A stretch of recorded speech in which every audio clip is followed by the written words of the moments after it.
Welcome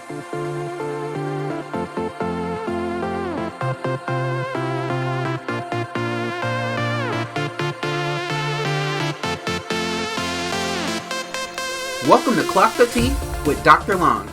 I'm your host, Mark Long. Today, I'm bringing you that piping hot political tea, along with a few news updates, and then of course we're going to get into a little bit of viewers' choice topics, and then hopping into the best of 2025. What do you still need to get into before the year is over?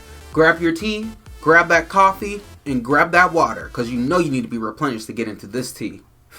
Take a seat. Okay, Donald Trump is saying that the economy is doing quite well, and that if it's not doing well, it's not his fault. Let's take a listen.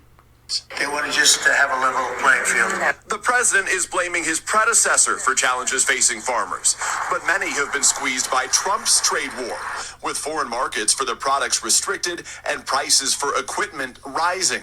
Consumers have also been concerned about prices, especially for groceries, which have gotten increasingly expensive in recent years. Nearly a year into President Trump's term, the price of eggs, a key Trump campaign point, has gone down, but the cost of other items like beef and orange juice is up. In a recent NBC News poll, 66% of Americans believe the administration has fallen short of expectations on inflation and the cost of living.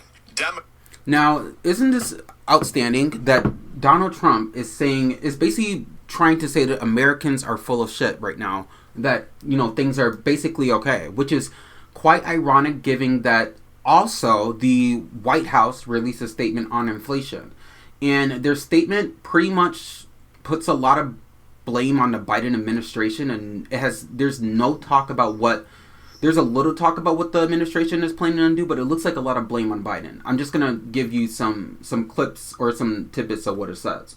It says, on inflation, President Trump tamed Biden's inflation crisis and is working to bring it down further. Under Biden, so Biden's name's everywhere. Under Biden, inflation averaged nearly 5% and hit 9.1% amid the worst inflation crisis in decades. Okay, we knew that inflation was a thing. Next, what they're saying, in President Trump's second term, inflation has dropped to an average of just 2.7%. The critical first step in reversing Democrats' cost of living disaster. In fact, under President Trump, Americans have even seen the first overall price decline since 2020. I don't know what planet this administration lives on, but this is clearly not true. And this is on the White House's website. You can't make this up. And now Fox News is going around saying that, you know, Trump's $12 billion farmer bailout package could mean great things for grocery prices, but what they fail to understand is that there's a lot that comes into this affordability conversation than just a package for farmers or just fixing agriculture and wanting things to happen nationally, which is fine. You want things to be made in your country, but you have to make sure that people have the means to do that. Along with the affordability, it's not about just making sure farmers have something to do. It's making sure that everyone in the country can afford to live. Grocery prices are still high. This article that I was reading talks about how the prices of groceries, especially around the holidays, saw no significant change in price. We see that egg prices have come down, but with everything outside of that, we know bread, bacon, red meat, even orange juice, these prices have skyrocketed at least by, it's looking like over 10% for some of these things. And imagine a family who can't even find work, because right now it's hard for a lot of Gen Z people to find work. The job market's not that great. Unemployment rates are absolutely awful. And we know that based on what has been reported, the current unemployment rate in this country, get into this tea, remains low. And the stock market actually indicated this as being one of the highest rates of unemployment seen in a very long time. So we need to take a beat. This administration is gaslighting us, and we do not need to fall into anything that they're saying when it comes to affordability. I personally have not seen any price changes. I was walking around in, I believe it was Walmart the day after Thanksgiving with my sister-in-law and my husband, and the prices in freaking Walmart were ridiculous. So if the prices in Walmart are ridiculous, imagine how the prices are at your local grocery store or while you're traveling and that kind of thing. So let's just take a beat. I know this was a lot of information and it's, not as positive as what we want it to be, but let's hope that there will be some changes happening and more check and balances as we move into 2026 so that we can stop this corrupt administration from lying to the American public and making things that are simply not true about the cost of living. Okay, moving on. Today, on December 11, 2025, the Senate voted on two competing healthcare bills, one Democratic and one Republican. Both failed to reach a 60-vote threshold, which was needed to break the filibuster. The voting counts include the following. So, each proposal failed by 51 to 48. Yep, largely along party lines. The Democratic proposal was basically pushed to extend the enhanced ACE subsidies, originally expanded during COVID, for 3 years. You all remember that? So during COVID, it was impacted, but Democrats are pushing for it for another 3 years. And the Republican proposal, was to replace subsidies with health savings accounts, offering up to $1,500 annually for qualifying Americans. This result, neither plan advance, right? And which basically leaves subsidies set to expire at the end of 2025, which means premiums are expected to skyrocket for millions of Americans. So what impact does that mean? Without subsidies, premiums for the Affordable Care Act Marketplace plan could double or triple for 22 million Americans who currently benefit from that. Now, with this timing, these increases would begin in January 2026, hitting households immediately after the holiday season. And what we also know, with Medicaid expansions, funding remains contested with the uncertainty for states to even consider some expansion coverage under the Affordable Care Act. Right now, we know that low-income families are going to be impacted by this. We also just talked about how ridiculous prices are. But giving this most ridiculous information, this is going to definitely be something that is going to have a huge impact on millions of Americans across the country. Some political intention and strategies from the Republicans was basically to shift these subsidies into direct savings to appeal to basically fiscal conservatives who want to basically save and spend versus having the government regulate or whatever their plan is. And then they also want to position themselves as offering it as a choice and basically just rejecting this idea that the government should provide and fund these subsidies for Americans. And on the other side, Democrats just want to preserve the subsidies that already exist, which makes it affordable for millions of Americans who, without this healthcare and without the access to this, would die. So, it's life or death for a lot of people is kind of what Democrats and what people with a moral compass are looking at. So they're framing it a little bit differently than the Republicans, and both parties want the Affordable Care Act to basically be changed. And right now we know that nothing's happening in the White House and from this current administration, which makes it a little bit tricky and scary for a lot of people going into next year's. Broader implications of this, with things expiring, we know that those who are low income are going to be impacted, meaning that there's going to be a lot of people who are going to choose to go without health care. And we also know that if the marketplace drops millions of Americans because they can't afford their premiums, there's going to be a lot at stake. There's going to be a lot of people who are going to be striking. There's going to be a lot of issues with messaging and campaigns. Democrats will be able to push the agenda of affordability a little bit more and also talk about reform in a way where Republicans have not been consistent in making that happen. So moving forward, there's a lot to consider here. I'm personally confused as to why nothing is happening. This administration that has all this control in the White House, who are sitting there basically happy and joyful with their millions of dollars and being able to afford grocery prices and everything that's and what have you, because they have it, because their privileged asses sit over there with the ability to not have to worry about healthcare, while there are families that are actually struggling that because of the Affordable Care Act were able to keep food on the table, but not only keep food on the table, make sure medication was affordable. Make sure their parents who had cancer or their loved ones or spouses or kids that had chronic illnesses were able to afford and get the right treatment with the right affordability and with the right access. So this is going to impact a lot of people, and Again, so we just have to look at this as hopefully that there's going to be some changes happening in 2026, but now the messaging is clear. Affordability in healthcare. That is the most important thing right now, and every American shouldn't be having any adverse impacts from this whatsoever, like what's happening right now with this current administration. Moving on to another crazy topic. So I told you I was going to keep you all in the loop about everything that's happening with ICE and what's happening with refugees in the country. We talked about the Somali immigrants and mentioned that update a few podcast sessions ago. So let's get into this. So the overall arrests reported by ICE right now, if we take a look back at 2024 and compare it to right now, we see that one, the arrests have rose significantly, right, by 18% over year between 2023 and 2024. But most importantly, right now, we're seeing a lot of shifts. So under this current administration, which was basically some policies were revised, ICE is focusing more on the individuals versus not necessarily the criminal convictions, because we see what the data is showing us is that there's been actually a 70% increase of individuals being arrested who do not have a criminal background.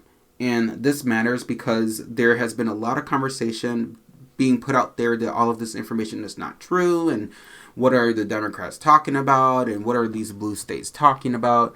All the information is very clear. We see from some information online that ICE agents under Trump have actually arrested, and I can give you some actual real data right now.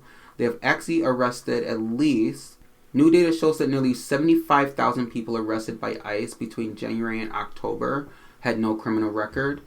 There's also more information that shows that Donald Trump claims that federal immigration agents are working to rid the United States of dangerous criminals, when in fact we know that that's not the case. He's actually trying to rid the country of people that are here undocumented because they are brown or black or whatever, from countries where Trump does not approve. He's been very vocal about how he feels about Haitian refugees. He's been very vocal about how he feels about Somalian refugees. But mind you, these people are here legally and went through a legal process, through a program. They're trying to undo every program, every kind of initiative, every kind of loophole, for whatever reason and for whatever purpose, to just completely deport anyone in this country that, one, doesn't speak English, two, that's here undocumented in their eyes, because they're also going after people who they consider to be here illegally.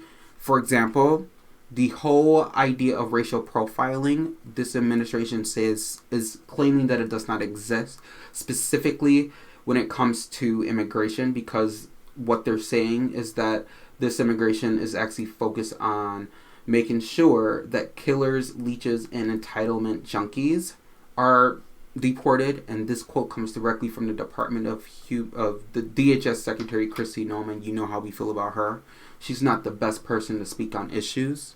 I also want to touch on this too, because ICE has been notably in the past focused on making sure the country is secure when it comes to the border.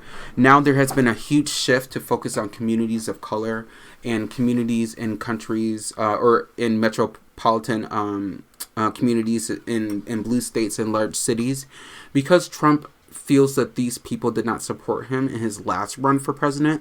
So, which is interesting, because a lot of people who are undocumented cannot vote, even if you come here through a process, because you have to meet qualifications as an American citizen to vote in this country, meaning you also don't get certain subsidies that Donald Trump claims that Americans have been getting.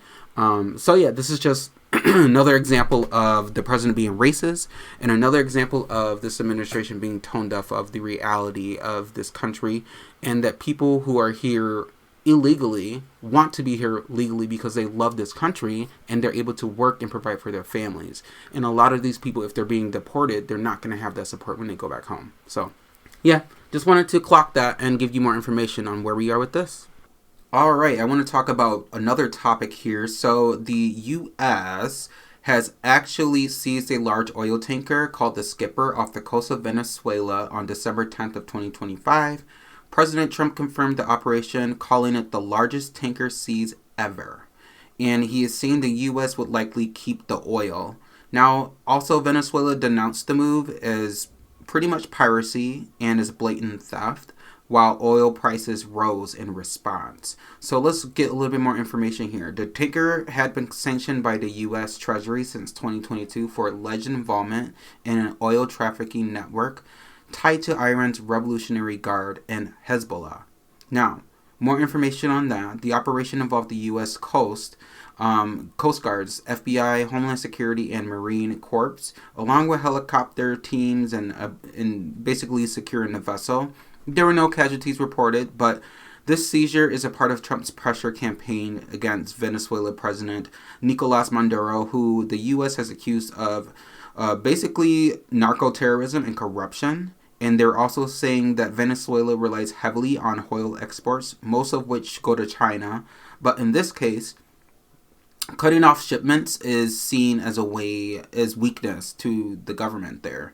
And oil markets pretty much have reacted to this, saying that there is basically going to be a huge response from the Venezuelan government, which is basically accusing the U.S. of trying to steal natural resources. So let's get into a little bit more tea. I wonder what my girls in the view have to say. We're now realizing oil is part of it, but this move specifically on this tanker might be a good thing. And I say that because my first reaction when Trump's involved and a lot of the people he puts in office, you're like, what the hell are they doing? There's no faith in the system. There's no transparency, especially after all these boats were attacked. But this is supposedly, and I actually kind of deep dove into this topic about sanctioned oil. And it is diverting oil that could be going to China, Russia, and Iran. Iran, who are not, they're adversarial nations to us. This is something the European Union has sanctions with them. Canada has sanctions. The U.S. has sanctions. They came in with a warrant on this ship. There was actually a warrant to go after this ship because what they're trying to do. Points.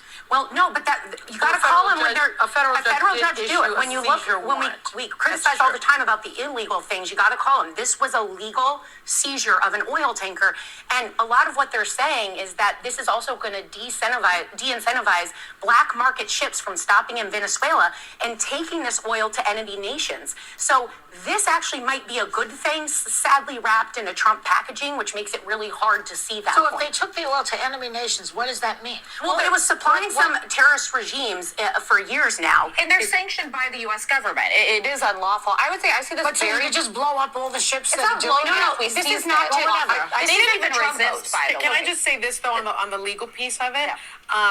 It's unclear whether or not this was legal. A federal judge did issue this seizure warrant that you're referring to roughly about 2 weeks ago because of the ships, this particular ship's past activity smuggling Iranian oil. And that oil is typically used to finance terrorist activity. So I understand that piece. But the piece that I don't understand is that the president of the United States is almost acting as if he is a pirate. And the United States is, we're just a group of pirates. Because some legal experts will tell you that the U.S. has no jurisdiction to enforce unilateral sanctions on non-U.S. persons outside of its territory. So that's interesting. Sonny's point is interesting there at the end about this whole piracy claim from Venezuela, but also her with her legal background. She's saying that this can be perceived that way because of how this is being operated, obviously with the jurisdiction approach and just the plain just disrespect of it's in our territory and there's been a warrant. Sarah gave some very good explanation on that. Let's talk a little bit more information. So Attorney General Pam Bondi released a 45-second video on X basically talking about how they executed a seizure warrant on the vessel. So she made that very clear, which is quite interesting. And then what's actually happening to the vessel and now what's going to happen with the oil. So the White House Press Secretary Caroline Leavitt spoke to reporters today and basically saying that it's currently undergoing a forfeiture process right now. So the United States currently has a full investigation team on the ground, she says, and on the vessel, and the individuals on board the vessel are being interviewed and any relevant evidence is being seized. So she also goes on to say that the United States does intend to seize the oil, as Trump said. However, she says there is legal processes for the seizure of that oil and the legal processes will be followed. So clearly, you can take this for how you want to take it. My personal feelings on this, I feel like if the skipper was sanctioned by the U.S. Department in 2022 for its alleged role in something, sure, whatever. But I don't think we need to be in this place, as Sunny mentioned, of getting to this place of wanting to take things because they belong to us or blah, blah, blah, blah. When we clearly know that this is going to impact on Venezuela's economy, and obviously we know their president is very, very controversial. He's obviously involved in a lot of different crimes or corruption things that have existed for numerous of years. But the two countries that are major petroleum producers with some of the world's largest oil reserves are definitely include Venezuela, but also a Nigeria-based management company called Tomaros Global Ventures is owned by a firm linked to Artemov, according to a publicly available. So there's other options for oil, basically, and I just think this just comes to be like really weird for the president to do, and it's completely just a distraction from what the president wants us to look. It's look at me, I just seized oil, now our prices are going to come down, or now we have a surplus, and these idiots that we don't like are going to have to suffer. And I just don't think that's a cute way to lead the country. Thanks for listening to me clock that political tea and also spill some news. Let's get into another topic. Hi everybody, welcome to another topic, and we are going to talk about artificial intelligence. Yes, so this is a topic that some people who listen to my podcast thought that I should cover, and I was more than happy to dive right in because there's a lot to talk about regarding artificial intelligence, and there's a lot on the horizon. It's like the new wave, right? So let's talk about the Time Person of the Year for a second. So the Time Person of the Year this year, actually in 2025, was actually the architects of AI. So that's quite interesting too. So time-honored architects of AI as Person of the Year, spotlighting leaders like Jensen Huang of NVIDIA, Elon Musk of, obviously, you know what he's of, Lisa Su, and Sam Altman of OpenAI. Now, this recognition reflects AI's inescapable influence in 2025, from education to healthcare to just the workplace, and fears of mass disruption while you're getting your work done and not have any convenience to get the answer. Now you do. So this is only the third time Time has honored a non-human force, like a one person, following the personal computer, I believe, in 1982, and Endangered Earth in 1988. So this is quite interesting as we hop into this topic. So I want to talk about some perks and downsides of AI. So I'm a professor. I always use Copilot and AI. I feel like it's good because I'm someone who I care about grammar because I think grammar is important in order to get your message across, but I'm not like the grammar police or anything like that. So I think AI for me has helped in that purpose of just kind of sharpening my messages and making sure my punctuation's together and that kind of thing. I think sometimes you just have to be mindful of what you put into AI. So you can't just have AI do it all for you. You have to put the information that you want AI to organize. It also helps me prep for my podcast. I use AI to help organize my notes and to help confine some topics and some talking points as well. You have to be careful because sometimes it doesn't give you the right information. So sometimes you might want to ask AI to pull out the references and the data and that kind of thing. But anyway, so some efficiency with AI is that it automates the repetitive tasks for you and it streamlines your workflow. So it allows you to kind of organize yourself in a way where things are a bit more accessible. It also provides instant tutoring. It gives medical advice, some organizational tools. It also generates art. Can you believe that? Music. There's been a new mainstream artist, which we'll get into in a minute, and new scientific insights. So it helps reorganize and capture data that has already been out there or that is currently existing. And it helps scale that information and bring it in a way so that you can pull new factual information where you can regulate new studies. It also helps business with scaling information and also helps businesses analyze massive data sets really quickly, which is a really, really, really good upside to AI. Now, some downsides to AI. obviously there's privacy risks. So AI surveillances and these new apps and these new sources have to be very mindful of misuse, which raises concerns with civil liberties to some people. Some people think that if you're relying on AI too much, this can become an ethics issue. And with it being an ethics issue, it can also create biases in regards to having systems that can reinforce discrimination if trained to do that. And if it's biased and data is being plugged into it so that it can make those assumptions and those opinions based on what is being fed. So it's also some more downsides to look at is job displacement. So with millions of Americans currently working in fields where AI is being implemented, a lot of people have some fear that some of them their jobs might become a little bit, less needed, and that millions of roles will be automated now, especially in like routine sectors, right? So that's something that a lot of people are concerned about. Also, there's a lot of concerns of over-reliance and people having a huge set of dependence on AI and people, weakening people's skills and human skills in their judgment and not giving us the ability to make decisions on our own. So that's what a lot of people are saying. I think there's a lot of misconceptions about it, right? So if you want to look back at the 2000s, there was a introduction to the media or to mainstream pop culture with the movie I, Robot, which often fueled a lot of myths regarding AI. So AI, some misconceptions that kind of came up as themes that continued after that movie was released was that AI thinks like humans. In reality, AI just processes information and it lacks that consciousness that humans do. So in the movie, we saw these robots that were AI controlled, right? And there is this kind of pull and tug of if they were humans or not. So that component was very consistent in leaving that part in there. But AI doesn't necessarily operate as a human being. It's just it's supposed to be used as a tool or a resource. So going into more information on that, a lot of people say that AI learns on its own. Nope. AI doesn't learn on its own. AI is completely human engineered and is completely trained by humans. And humans have to train and update the system. So it has to be regulated, obviously. But also we are responsible for the information we feed into it, as I said before.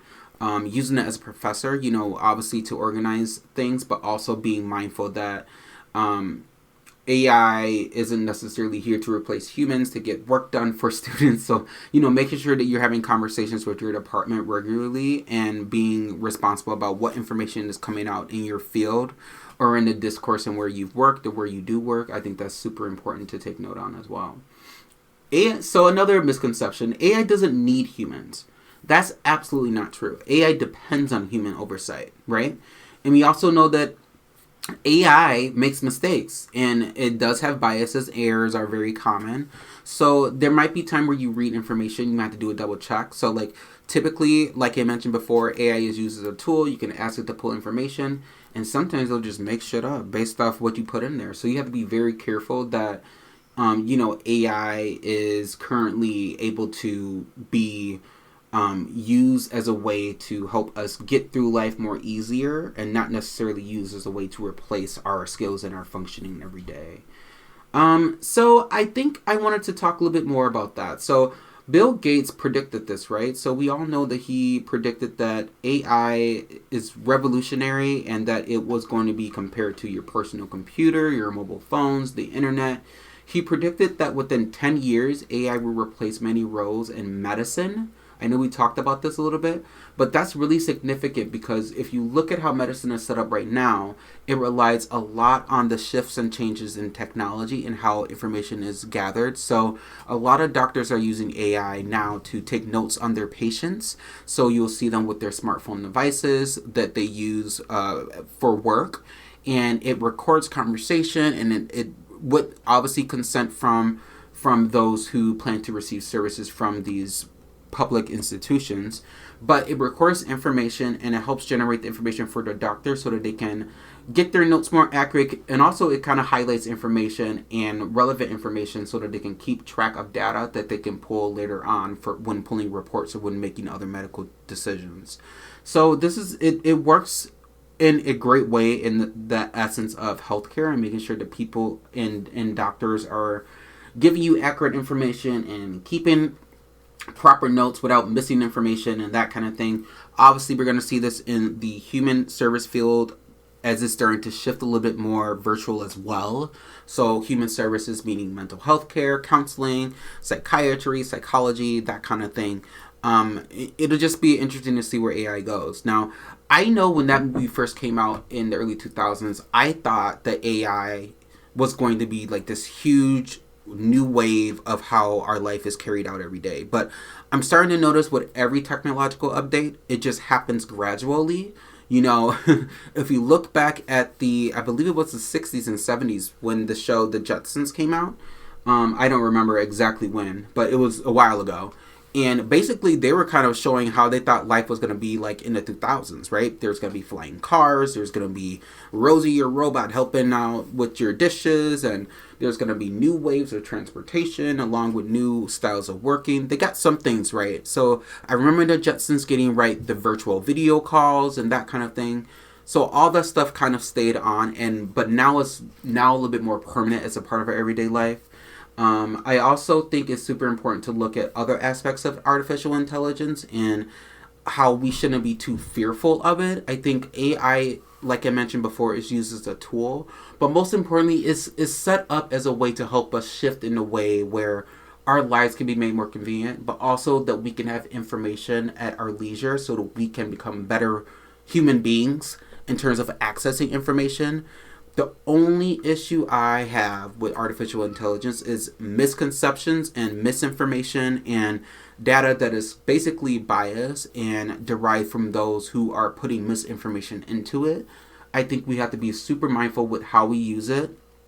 When it comes to young people who are using it in education, I think parents just get used to it. AI is going to be a huge part of their life.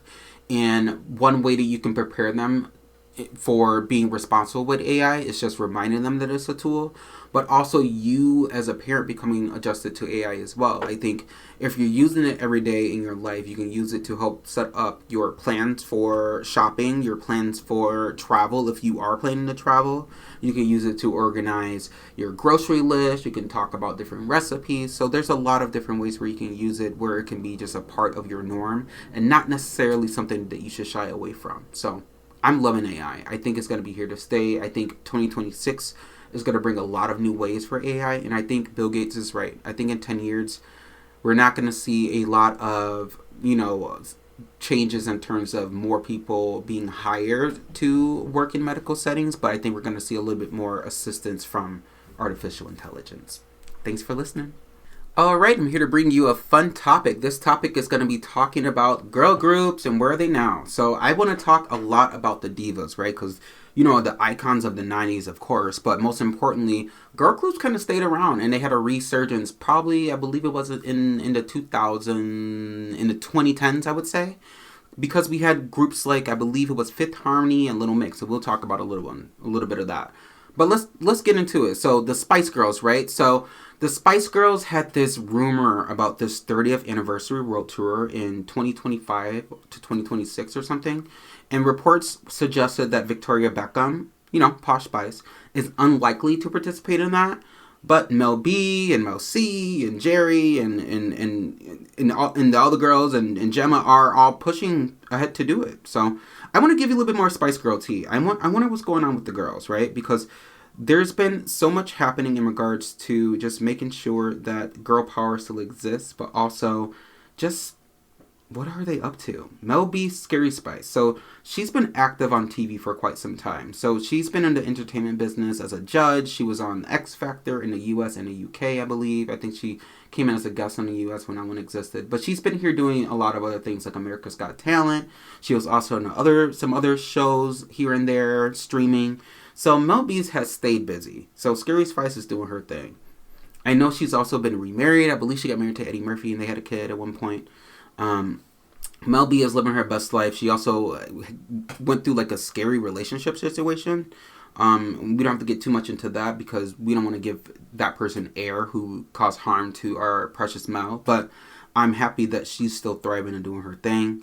Mel C, Sporty Spice, continues her solo music career, and she's very popular overseas, I would say. And she's always releasing new material and touring independently and doing her own thing, as reported by US Weekly. Jerry is doing her thing as well. Ginger Spice, she hinted that basically that there would be some kind of tour. She's the one who kind of spilled the tea on that, but she does a little bit more with philanthropy, and she kind of stays in her own lane with writing and doing that. Baby Spice Emma is a radio host, and she remains a media personality while balancing family life and occasional performances with the girlies, and she's living her best life as well. And last but not least, Victoria Beckham, other known as Lady Beckham, right? Posh Spice. Right now, she's focused on her fashion empire, and she's unlikely to join the rumored tour, but she was recently, I believe that she is now Lady Beckham. So let's get some more tea on that, but I can spill that. Multiple outlets are reporting that the Spice Girls are planning that tour, so I can give you some updates as we go on. Yeah, she is considered Lady Beckham. Okay, so let's go ahead and talk about a few other notable girl groups, right? So some girls groups to mention would be Blackpink, New Jeans, IVE, and a few other ones. Blackpink is a really popular group and is still one of the biggest names in K-pop with global tours and brand dominance all over the world. So that's very, very cool. All right, I want to continue talking about some more of these girlies. So Fifth Harmony, after a 7-year hiatus, came back together, I believe, in Dallas at the Jonas Brothers concert in August. So Allie and Normani, Lauren and Dinah, I believe they've all released solo music. I don't think Allie's music did that great. I think Dinah had a song that charted in like 2018. Lauren was recently on Dancing with the Stars. And of course, Camila Cabello did great as a solo artist. And she did not join the girlies when they decided to come back. She did leave the group earlier on than the rest of them. But there has been more rumors out there about the ladies getting back together. We know Normani has also been on Dance with the Stars. I believe Allie was also on Dance with the Stars. Now we just need Camila to be on Dance with the Stars. Maybe she's too famous to be on there. And then I believe the last person, Dinah, could give it a go. Why not? Dinah was one of my favorite singers from the group, and she's doing her own thing. The ladies have been slowly hinting at wanting to get back together, so maybe we'll be surprised in 2026 and see them come out with more stuff. TLC, my favorite group of all time, was a famous 90s group, as you all can recall. T-Boz and Chili continue performing and doing their thing. There was a biopic that was released, I believe, in like 2013 or 2014, to start Keke Palmer, Juice Fedora, and Lil Mama. And they all played the girls, and it was so good. And that actually really got me into TLC, and I would listen to them nonstop. My family grew up listening to TLC, but I really got into the girlies later than everyone else. But anyway, while Lisa Left Eye Lopez tragically passed away in 2002, the duo still honors her till this day. If you've been to any of their shows, I've been to one of their shows. It was great. I believe they were touring with In Vogue or another famous group. But it was just so special. It's so great that they still have the superpower that they had in the 90s, but TLC just remains active in the life circuit of entertainment, and they are nostalgic. They are people that we trust to give us amazing R&B soundtracks, obviously, but they're just someone that's just imprinted in our aura of a group that has made a huge way for other girl groups to come. Speaking of other girl groups to come, Destiny's Child, right? So recently, Beyonce brought the girlies out in her Cowboy Carter tour. So that was Michelle and Kelly. Kelly is continuing to do her own thing. She's releasing music. She released music, I believe it was right as COVID was starting or before. Yeah, right as COVID was starting, she released some awesome tracks. Coffee was a good song. And she's continuing to do her thing as well. I know she's got into her judging bag the same way that Mel B got into hers, but Mel B is continuing. I think Kelly has kind of pulled back. Michelle has released music, obviously a gospel album years ago. So while no permanent reunion has been announced, this link up between the girls obviously reignited nostalgia and speculation. as it did when Fifth Harmony had their reunited thing happen in August at the Jonas Brothers concert. I just think it's funny how like girl groups come back together and that kind of thing. That's a good sign that there is some healthy ness in like wanting to step away and do your own thing. But these ladies are thriving. Obviously, Beyonce is doing her thing. She's Queen Bee. So it's kind of interesting if you look at it and compare it to the Supremes. Beyonce is the Diana Ross of that group, and she just completely just became a megastar. So Destiny's Child will be another one of my favorites forever. Last but not least, another group I want to talk about is Little Mix. So after their hiatus in 2022, Jade, Perry, and Leanne pursued solo careers. And we know that, firstly, I believe it was one of our girlies who initially left, Jade. She announced her departure, and she released a solo album in 2025, earlier this year, called That's Showbiz Baby. And it did okay. It did okay over in the UK and that kind of thing. So, you know, there's been speculation about them getting back together. But I think the cool part about being in a group, I guess, I haven't, obviously, I'm not in a girl group, but I can, based off from what I'm seeing, is that there's opportunity to make great music and then to have it exist for a long period of time and to give people that memory of the fabulousness of tracks that we still sing along to till this day. I'm a huge proponent of groups getting back together if they want to, but I don't feel like there needs to be extra added pressure. Like, they existed when they existed, and let us have our moments. I think another great group, just a couple great groups to mention, obviously, would be the Supremes, Bewitched from the 90s, All That You Are, that song, you know. There's tons of girl groups I can go on a rant about, which actually gives me some pause. Let's do that. I know we did some honorable mentions before, but let's go ahead and just talk about a few. So, the Supremes, obviously, Motown legends. We talked about En Vogue, you mentioned them a little bit, but just wanted to mention them. SWV, Sisters with Voices from the 90s, who I love their song Weak, right? Escape, love these groups. Escape was actually one of the groups that really, really did it for a lot of people. They were kind of like really, really early on in the game in the 90s in terms of that mainstream R&B 90s girl group hip flow that wasn't very like too feminine. It was kind of like it was kind of like grungy, but also very, very specific to that Atlanta Southern R&B feel. So that's awesome. Danity Kane, you know, from MTV's Making the Band. We won't go into too much details because you know there's Diddy drama with that. The Pussycat Dolls, 3LW, Three Little Women. Y'all remember them? And obviously the Pussycat Dolls, Nicole Scherzinger did her thing and became known. 702, remember those girls? Where my girls at? And then the Ronettes, the 60s icons. Remember Be My Baby? The Shirls, the Crystals, the Marvelettes, the Pointer Sisters. Remember the Bangles? Walk Like an Egyptian. The Go-Go's. First all-female band to top Billboard charts. And then, not to mention, the Cheetah Girls from the Disney Channel, the phenomenon of the 2000s. And then the Andrews Sisters. It was like the Andrews Sisters, I remember hearing about them. They're like a World War II era harmony trio. Look them up. They were kind of like the beginning of like the first ever girl groups to actually like be known, especially across the army and other foreign countries. Now, some international girl groups to mention, just some notable ones, would be Bewitched. Obviously, the song C'est La Vie, you remember that song? They're from Ireland. Yeah, so that's cool. The Sugar Babes from the UK, known for lineup changes and UK charting. They're actually very well known over there. So is a group called Girls Aloud there. And then, obviously, a few other that we talked about earlier. But yeah, these are some great groups. I'm happy that a lot of them have done well and that girl groups have reclaimed their power and that they are very influential on the music industry and that they have made ways for the gays, baby. They have reintroduced us to a new wave of what it looks like to support someone in business, right?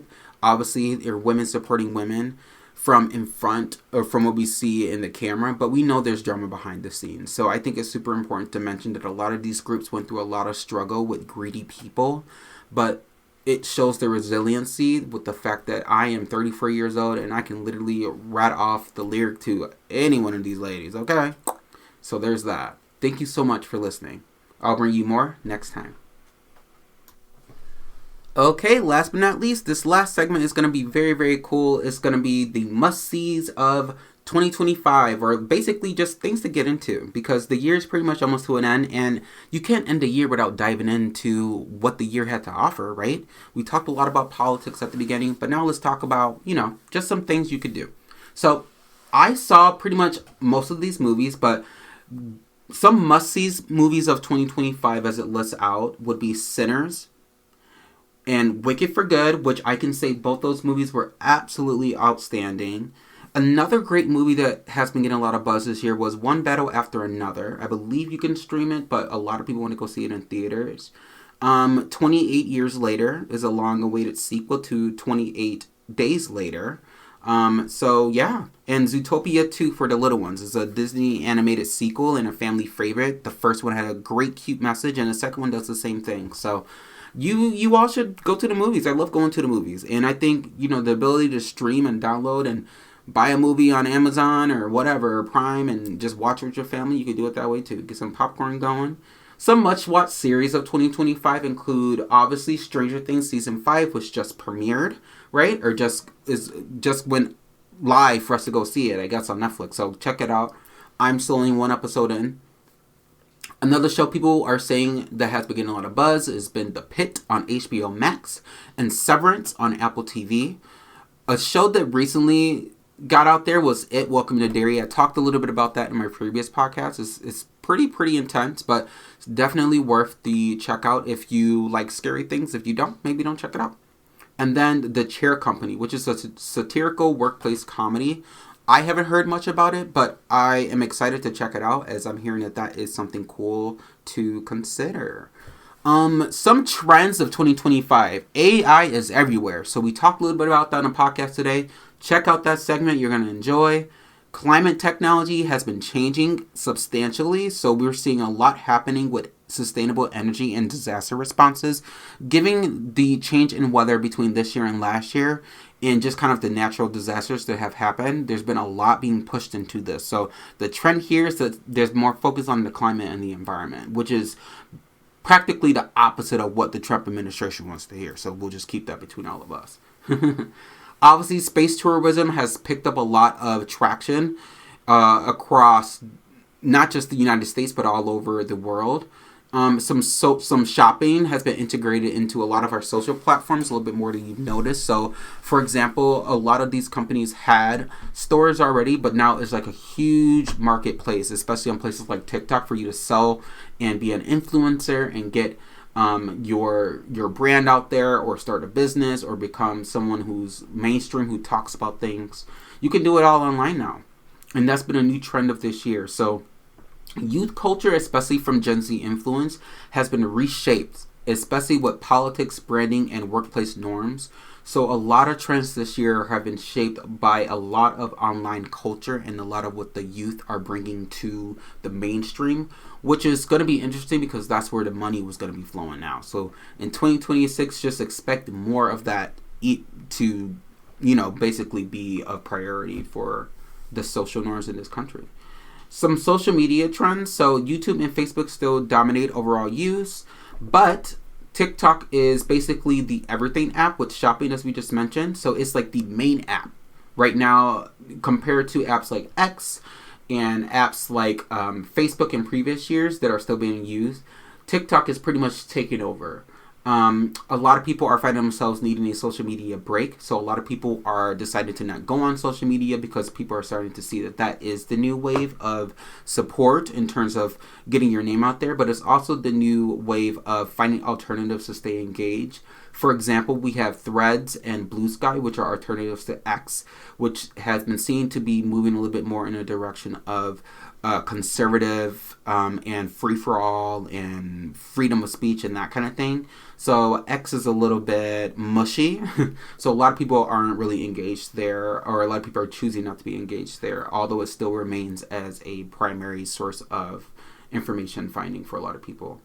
AI generated memes, it boosted by 60% in social media. So that's really, really important to mention, because now we're starting to see that AI is taking over in that way of things too, with generating information into short form videos, cementing itself as like a prime time form of relaxation or a form of mindfulness, just scrolling through the web.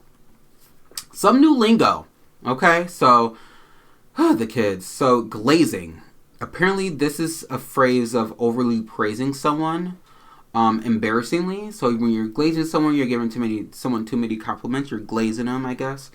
Bussin'. Obviously, I heard this way too much. It just means really good. So like, especially food. Oh gosh, these terms are so weird. I remember being like, now I feel like an old whippersnapper. Like, or instead of a young whippersnapper, I feel old, and now I feel like I need to call them whippersnappers. No cap. So that's one that basically has been kind of around for some years now, but no cap basically just means, you're being honest and you're not lying. Or you can say that you're all cap, meaning like you're definitely someone who's put on a facade or you're lying. Slay has been around for some time. I don't know why it had a new resurgence this year in 2025, but apparently slay has come back in full force this year, meaning owning confidence and style. Slay has been used amongst the LGBTQ plus community forever, but it started among a lot of people within the fashion industry, especially among black women. So we want to give some onus to that. But gays are the ones who kind of made it a huge part of our art form in a way where you're showing off a good look or a good feature. And bet. They love saying bet. The kids love saying bet, and they love saying things like 6, 7. I don't know what any of those means, but I know bet means to agree or excitement and that kind of thing. Some new sites and places to visit. So Paris is still number 1 for a lot of people. Tokyo is starting to become very popular, with its tech and culture hub being a huge reason. A lot of people are flocking to Japan just to see some new features and to get immersed in their culture, how they're a little bit more improved in a lot of places, especially in the metropolitan areas. The Swiss Alps for some outdoor adventures if you're into that.